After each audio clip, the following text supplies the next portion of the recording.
So let's make sure we understand this. So if you have active, that means that you're actively making antibodies, right? So you're actively making antibodies to this particular pathogen, right?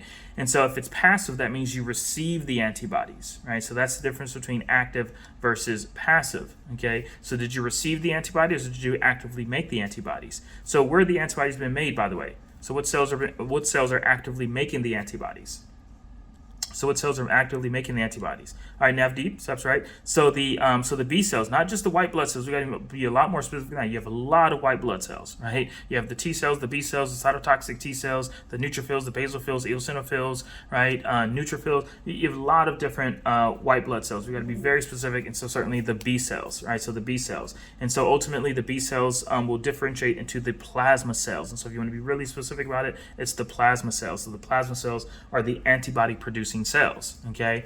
And so with that, how do they know to produce the antibodies, right? Well, the T cells told them, right? So the CD4 T helper cells told them to produce the antibodies, right? How did the T helper cells know? Well, because the macrophages came to them and said, "Hey, I have this piece of the bacteria, or I have this piece of the virus, and so we need to make antibodies against this particular piece." Okay, and so with that, did you actively go through that process, right? Or did you just receive the antibodies, right? And so if you actively went through the process, then that is an active process of you actively making antibodies. Now, did you actually have the disease, right? So did you have measles, mumps, rubella, diphtheria, pertussis, or maybe just chickenpox, right? The varicella zoster virus. So did you have chickenpox? Okay, if you did, then you were sick for about 2 or 3 weeks, right? You had certainly scratching and things like that. So you went through the disease, right? And then you naturally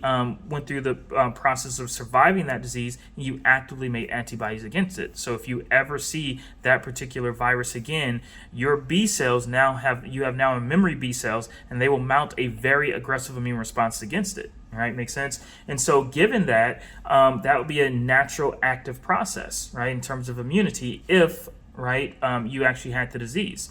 If you did not have the disease, then you're artificially exposed to the disease, right? And so meaning that we gave you a piece of the virus or a piece of the bacteria. And so that's where we talk about vaccinations, right? So smallpox, measles, whooping cough, right? Diphtheria, pertussis, Haemophilus influenza, right? And so with that, those would be considered to be more artificial inoculation, but you're going to actively make antibodies to it because you actually got a piece of the virus or the piece of bacteria, okay? And so passive says that you just receive the antibodies. Well, you can receive the antibodies from a natural source. That would be mom, right? So breastfeeding or antibodies passed on the placenta, okay? Or you can come into the hospital because you got bit by a venomous snake or a black widow spider or something like that, and in that case, we'll give you antibodies against that particular snake venom, right, or spider venom, for example. Okay, makes sense.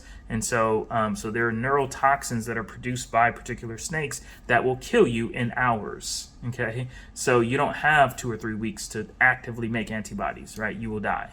Okay, and so therefore we have mechanisms to actually give you antibodies to these things. Okay, if you show up in time. Okay.